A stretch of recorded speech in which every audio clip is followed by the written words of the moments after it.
it's gotta bend. Dreams are seeds we plant, my friend. Dusty boots, but a heart of gold. Your story's waiting to be told. Inventive journey, here we go. Through highs and lows, we let it flow. Startups rising, small but shine. Your time is now, your stars align.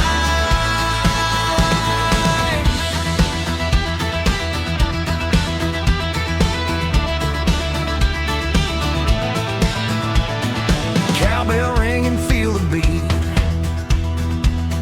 Hustle Hey everyone, hard, don't this take a is Devin Miller here with another seat. episode of the Inventive Journey. I'm your host, Devin Miller, the serial entrepreneur that's grown several startups into 7- and 8-figure businesses, as well as the founder and CEO of Miller IP Law, where he helps startups and small businesses with their patents and trademarks. You ever need help with yours? Just go to strategymeeting.com, grab some time with us to chat, and we're always here to help. Now today we've got another great guest on the podcast, Lisa Lappi. And Lisa started her journey. I was born deaf and blind. I was able to have that corrected via surgery, but caused her to get held back in school a bit. Alongside that, her dad was a cop, and in the process ended up unfortunately getting shot and killed. So both of them had originally planned to go and enroll to college together, but that took a bit of a change in direction. So went to college for a short period of time, but then went a different direction. Met her spouse at that point, and had a son. Husband went to the military, and she went back into school. Got a degree in animation and art, and raised a couple of kids. Got involved with and helped soldiers and their families with ongoing trials and issues, and then started a website. Temporary down, but is geared towards art and a gallery for other artists and resources for those artists, and also has some side hustles and investment in real estate. So should be a great journey. And with that much as introduction, welcome to the podcast, Lisa. Hi. Yeah, thank you. Absolutely excited to have you on. So I just gave kind of a quick overview to a much longer journey. So why don't we rewind and unpack a little bit and tell us a little bit about how your journey got started? Yeah, I guess which point would you like me to start? It feels like such a thick journey. I At the guess beginning, as all good journeys go, start at the beginning and work our way forward. I think the biggest part of my journey probably then began when my dad died. I had I had to grow up relatively fast. I was 17. My mom was just not there mentally. I had to help with the funeral, which is why I do what I do today. But um, it was a difficult time growing up with that, and or having to grow up right away. It moved me forward. In the midst of that, though, I had recognized some things that were wrong with life benefits for the police officers. Um, so I ended up a journey on getting a new law made to where if an officer died in the line of duty, his family would receive that full benefit of sick days. They're allowed 600 or 216 sick days. My dad had 215. So the city decided versus giving my mom that benefit, they wanted to take care of their football field. So I Mm. didn't feel that was right morally. So when we went to Bismarck for North Dakota for a memorial and a celebration and things of that nature, just to recognize my father, I took a time to talk to the governor, which took a deep path into my first experience as a kid on how law works and our government and everything. So it was a good lesson. But today there is the Lisa Braddock provisions. So my journey kind of started with a stronghold, I guess, the courage to take hold of reins and fight for things at that point. When I No, graduated, yeah, I was getting, and you're just diving into that because I remember, if I remember, you mentioned a bit before that originally kind of planned to go to, you and your dad were going to kind of go to college together, or otherwise kind of tackle that new adventure at the same time. And then, where obviously with the death of your father, that shifted things a bit. But yeah, maybe walk us through that a bit more. Sure, sure. Well, I guess like immediately after, in the midst of not doing well, I think what had changed the course of what made that deciding factor, obviously I couldn't do it no longer with him. But in that pain, I began self-medicating. I started with marijuana, and drinking occasionally, things that just were not me and not the way I was raised, you know. And I ended up getting a little deeper down the hole, and I had essentially given up a little bit when it came to school.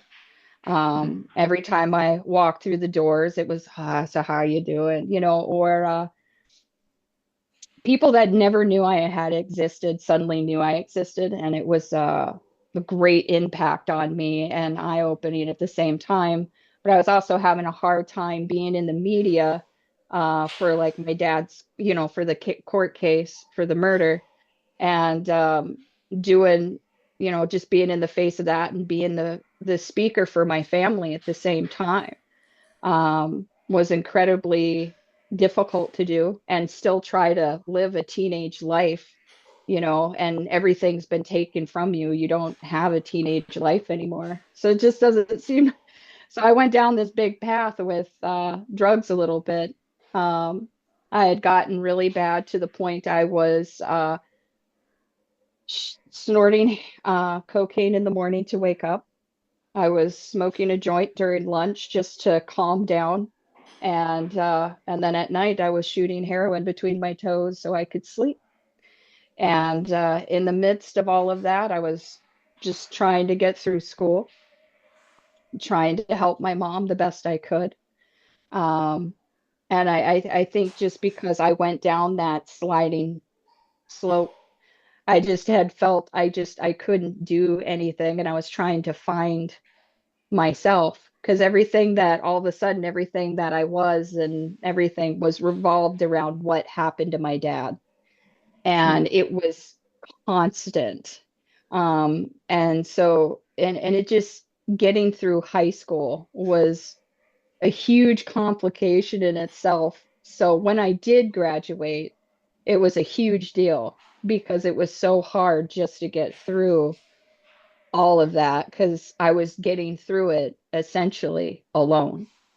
And I had to learn how to fight through that. I had a wake up call one day, no rhyme or reason. And I was just sitting in my room staring at my TV, and it wasn't even on. And I was like, I just had that epiphany of, what would my father think of me right now? This is not what he wanted for me. This was not the journey him and I were on. And in that instant, I was like, we were actually, at the time, my sister was getting married, and she was wanting to go to the gym and everything, you know, make sure she looked good. So asked her, hey, do you want to go to the gym? She said, yeah, I'd love to go to the gym. So we went to the gym to work out. And in the midst of it, I looked over and I was like, hey, I need help. And she goes, with what? And I was like, I have a drug problem and I don't want to have a drug problem. And she goes, oh, I know. And I said, no, I don't think that you know, because I was doing a very good job hiding it. And, you know, as soon as I was in my room, you know, I was alone. But after I told her, my dad's partner, Ron Rankin, who really did a great job stepping up and kind of being that father figure for me. And I think to this day, if I hadn't had that man in my life, you know, I really don't know. I don't think I would have gotten as good a help as I needed, and direction in life, and a reevaluation of my path, you know. So he really took a strong hold and took me under his wing, and between him and my family, they got me the help I needed and everything. And by my emotion, all the stuff that you go through in grief, all the things that we have to face, it's like I was starting over all over again. So it started like he had just passed away the day, you know, like he had just died.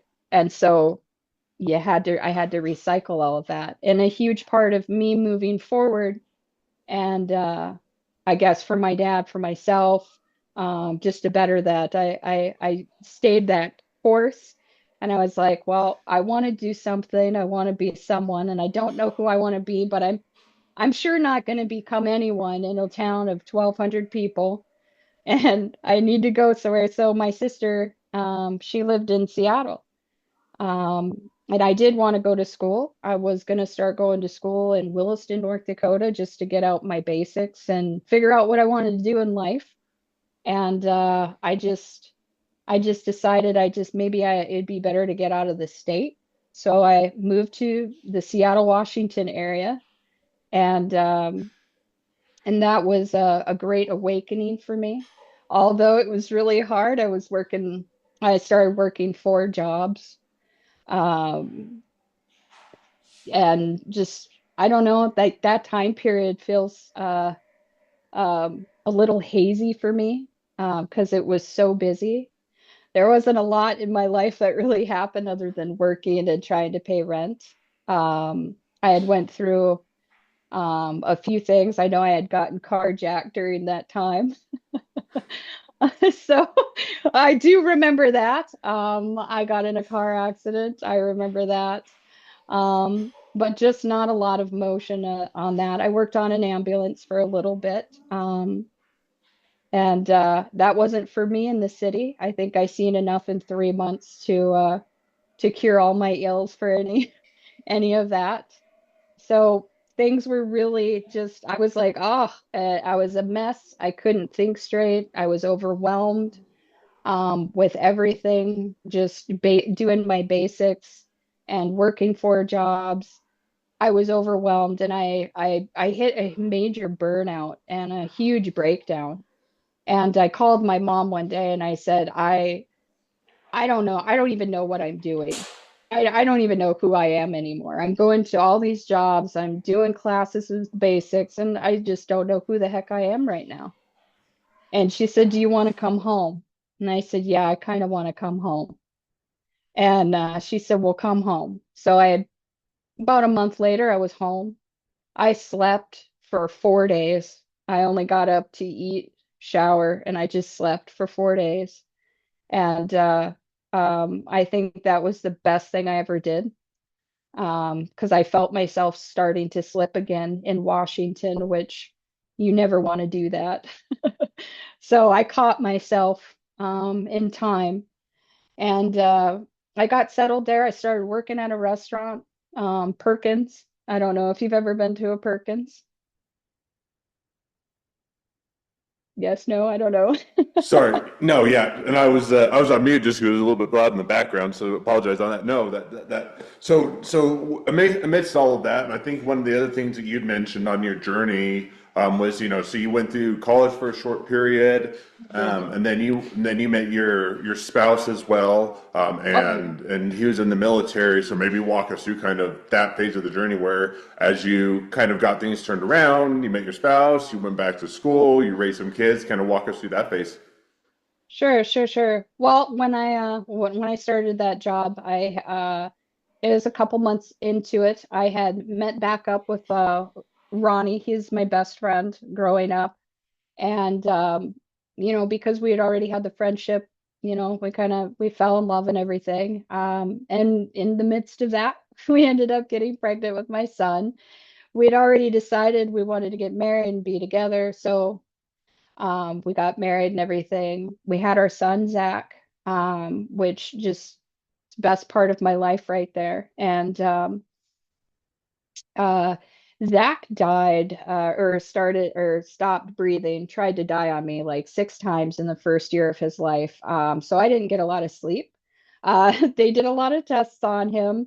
And just come to find out, he just was just a high risk for SIDS for no reason. And once he was past that, he started having breathing problems.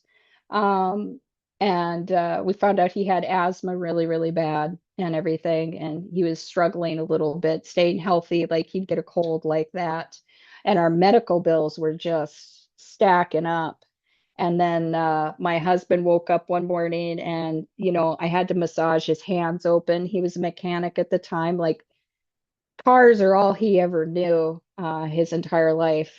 He could build one from the ground up for you. And the doctor was like, hey, you need to find a new career. Or in like 5 years, literally, your wife will be opening your ketchup bottles.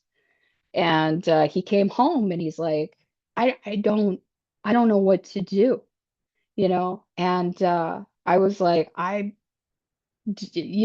was like, what do we do? He wasn't comfortable being the one staying at home full time with Zach because he wasn't sure, like, well, what if I do it wrong?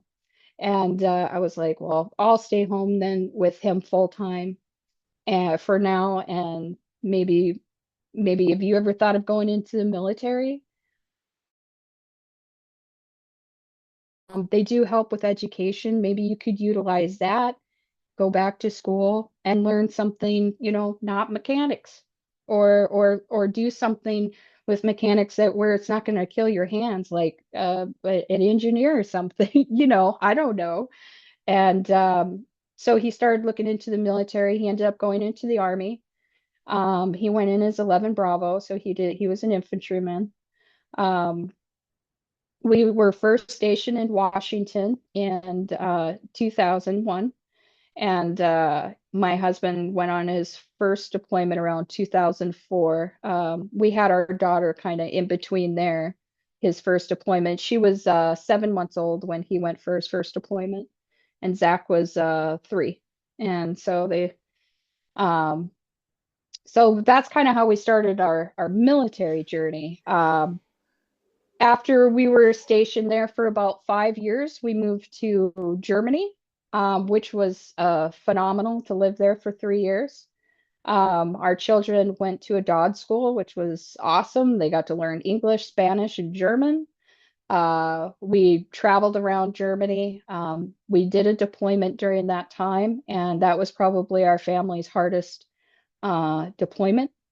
I was doing Soldiers Angels at the time. I was assisting in delivering blankets to Longstol to wounded soldiers.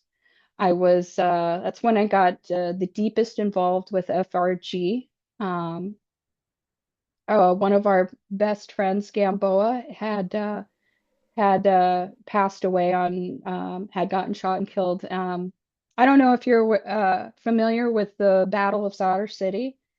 But I'm not, but yeah, sounds like an interesting one. it is.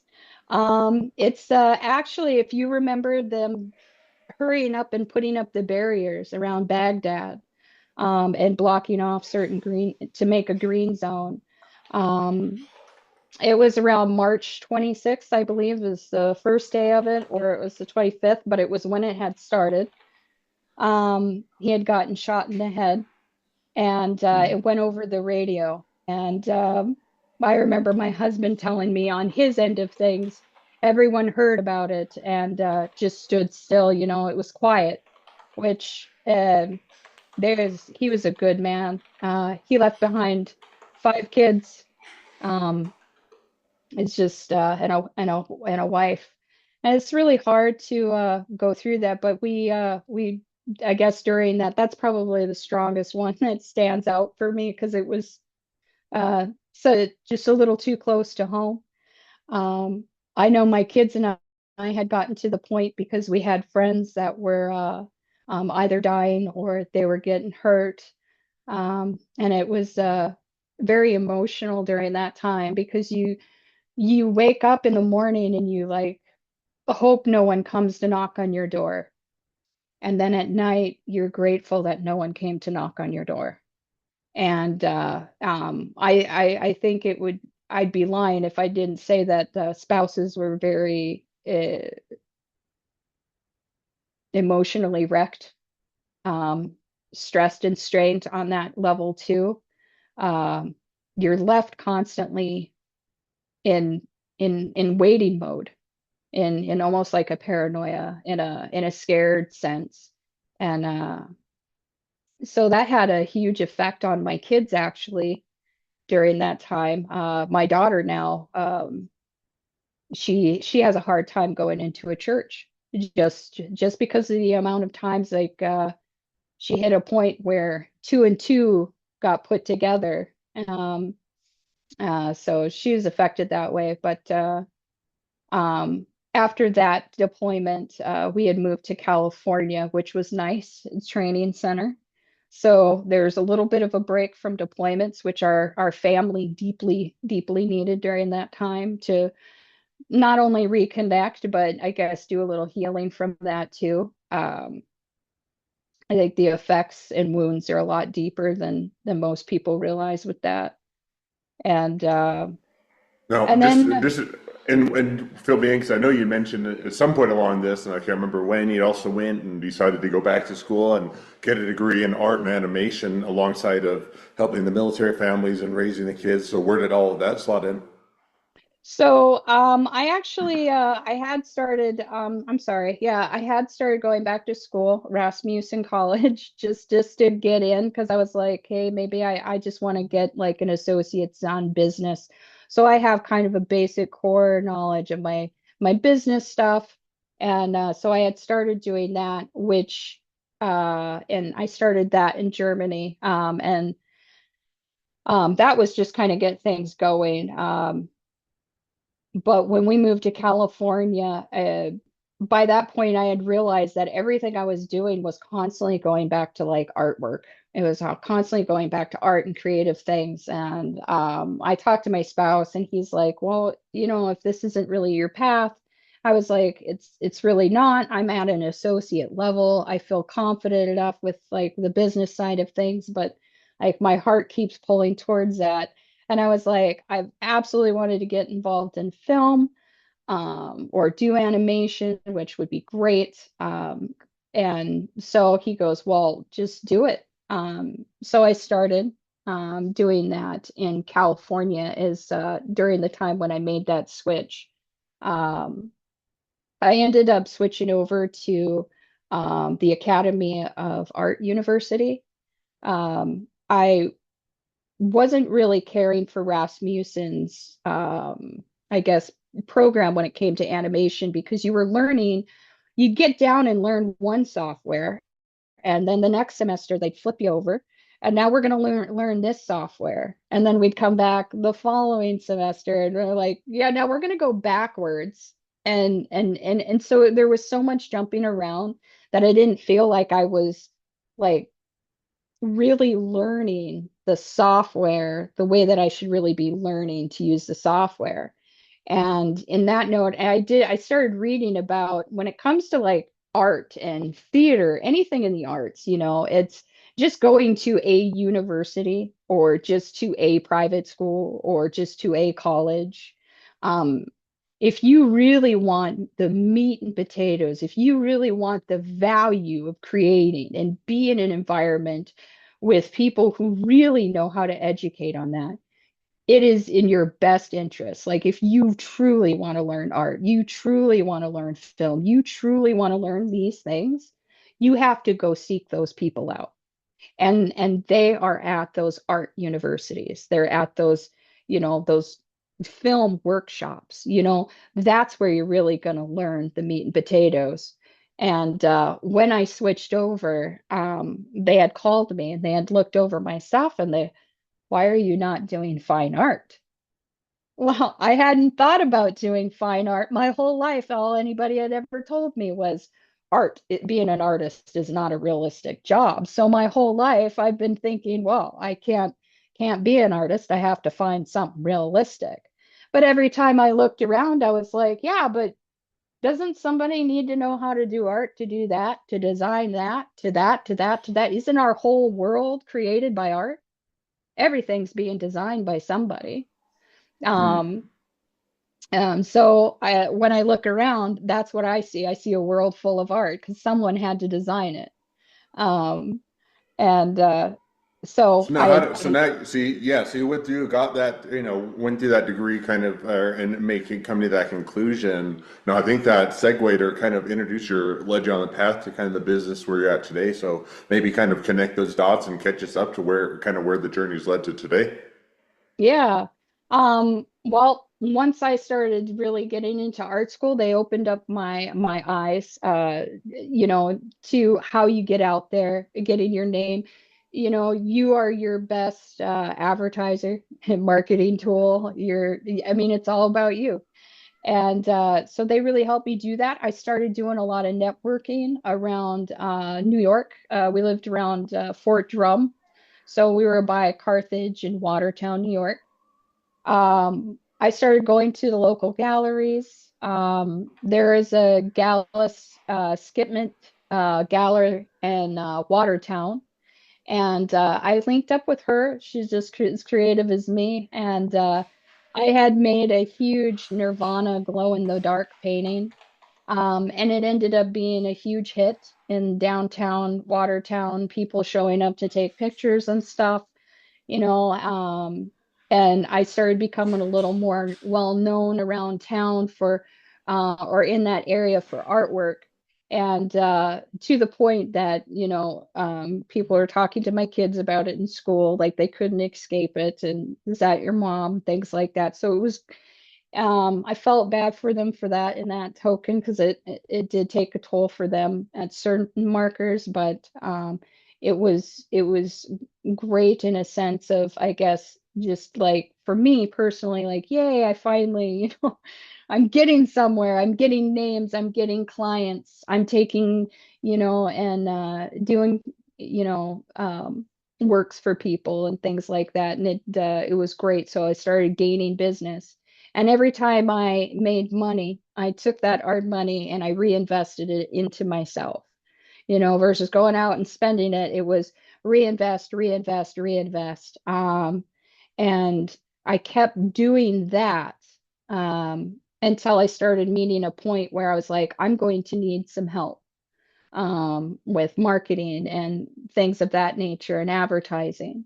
I want to build a website. I don't have time for that. So I found someone who could help me put that together and I guess keep me on track too. We all kind of need that buddy to do that sometimes. Help keep us held accountable for what we need to get done. And I don't know, I veered into that around that time. I started building my LinkedIn and powerhousing that. I knew that if I was going to start really getting connections with people I really need to get connections with, I was not going to get that on Facebook like I had in my fantasy head and, or Instagram. I know those are great platforms, obviously, but like when you're sharing stuff or trying to get things out there through like friends and family, that's give or take. It's like gambling, and I needed something that was solid and like an actual business marketing plan when it came to that. So I focused on LinkedIn for the business aspect, reaching out to clients and things of that, more of my community.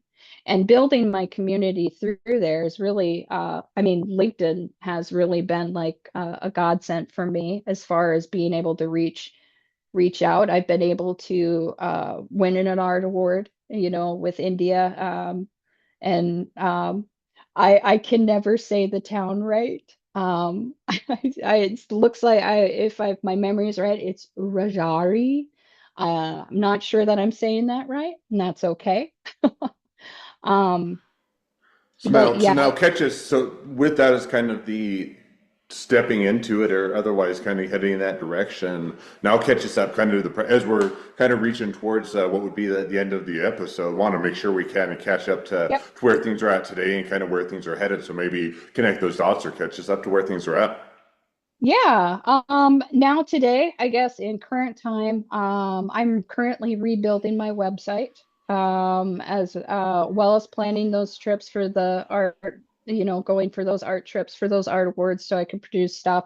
I am getting a book published, My Diary of a Psychopath, which I have two books I've been working on as a project, but I would have to say it's probably um, the best of what I could give, both creative, like as a complete creative mark for myself. It has original artwork in it, done all by me. The writing, uh, everything, the creative notes. So it's probably my highest expression so far that I've accomplished. Still selling the artwork. Working on a show currently to do here in Fargo. Even though I'm in Washington, but right now. But when I get back home, I'll be planning a an art show, which is great, and I'll be doing some book releases. And when I get my website up, there's going to be an area just for students, whether it's getting school supplies, wanting to learn things, things like that. I know YouTube has a great center for that. So getting involved and maybe utilizing and working something out there as well. So there, I have a ton going on as far as the art goes, and the book. The book is sort of overshadowed any artwork right now, unless it doesn't have to do if it doesn't have to do with the book right now. I've had to set it aside, unfortunately. I have a 3-year commitment to New York life as far as not, moving anywhere or anything. So um, I guess that's my main job as well right now. I'm studying at night and I'm working during the day and I'm writing my book and doing the drawings in between. So it quite often having two careers just is a lot to juggle. No, it sounds like definitely plenty to keep you busy and plenty to keep you engaged and going. So that sounds like it's been quite the journey and a fun place to be Yeah. today and plenty of opportunity yet ahead. So, well, now as we have reached the present day and are starting to reach towards the end of the podcast, always want to make sure to hit on the two questions I always like to ask at the end of each episode. So we're going to jump to those now. So Yeah. the first question I'd like to ask is, along your journey, what was the worst business decision you ever made? What'd you learn from it? Uh, I know that one right away. So I was having a show, just I guess I was having a show in New York, and I made the mistake of knowing exactly what the environment needed, like the whole structure of it and everything, to plan it. However, I made the mistake of listening to people who really didn't know anything about art, how to do a show or anything like that. And because I felt like I needed to be a people pleaser, I listened to them. And the show ended up being a complete flop. I must have cried for days. And I was like, why did I start listening to other people when I knew how this needed to go? Um, so I that kind of takes me into like your next question, I feel. Yeah, and then that definitely great segue, and we can certainly just jump to that second question now. So I'll tee it up, which is so now if you were to be talking to somebody that's just getting into a startup or a small business, what would be the one rule of thumb that you'd recommend? Listen to yourself. Do not listen to other people. I mean, it doesn't mean that you shouldn't be taking advice and things, but like if it's something, a doctor isn't going to listen to a florist. You know what I'm saying? So I think that's what I'm trying to say. I talk to a lot of people who aren't artists, and they're like, you know what you should do? You should make signs, and I'm like, oh. So, there's just a difference. So just be true to yourself. Um, Keep your nose to the ground, be true to yourself, listen to yourself. Nobody knows your journey better than you. Nobody knows what you want out of it like you do. And no one's going to trust you like you trust yourself. So always put your trust in yourself. I mean, it is always good to listen to others and take it into consideration, but don't think that it needs to be a must or you have to do this. I mean, it is good to take advice, but yeah, just if you know that that's not right, make sure you listen to yourself. Otherwise, it could end up costing you thousands. No, I think that's a very good truism. And, a lot of times you do get, I think sometimes you get told to you, oh, listen to the experts. And by all means, experts can be beneficial. They can be give you advantages to get ahead quicker, but by the same token, you need to listen to yourself, what makes sense for you, what's right for your situation, and what you feel comfortable with, and the direction you want to head. And sometimes when you get pushed off of that direction is where, as you said, you make the mistakes that cost you lots of money to learn that lesson of listening to yourself. So I think that's a great piece of advice and a great takeaway. Well, now as we do wrap towards the end of the episode, if people want to reach out to you, they want to be a customer, they want to be a client, they want to be an investor, they want to be an employee, they want to be your next best friend, any or all of the above, what's the best way to reach out to you, contact you, find out more? LinkedIn is great. I'm always more than willing to give out my name or my number. If somebody needs to chat, that's never a problem. I have a direct line for that. They can find me on LinkedIn if they want. My email, they can get me there at imagineartllc@gmail.com too. That's a common one I take for just, regular questions, things like that, or information needed. But yeah, I'd say LinkedIn is probably a solid place to find me. I'm always connected to it. I'm always checking my messages. So no problems there.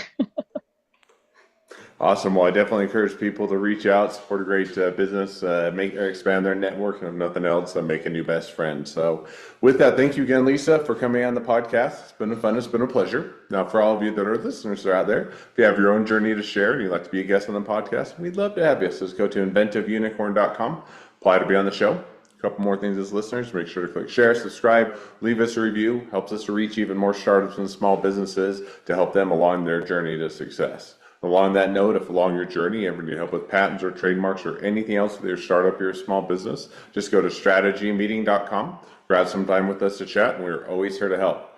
Well, thank you again, Lisa, for coming on the podcast, and wish the next leg of your journey even better than the last. Thanks for having me, hon.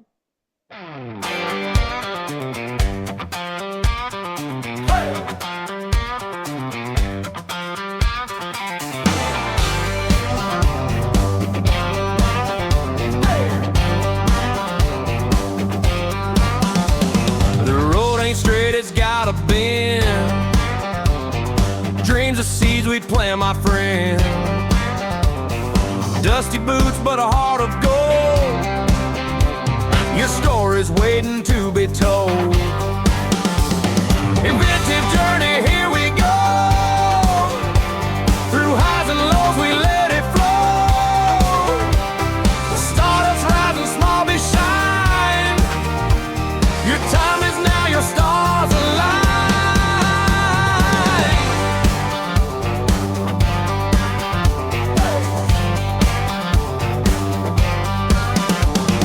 Cowbell ring and feel the beat.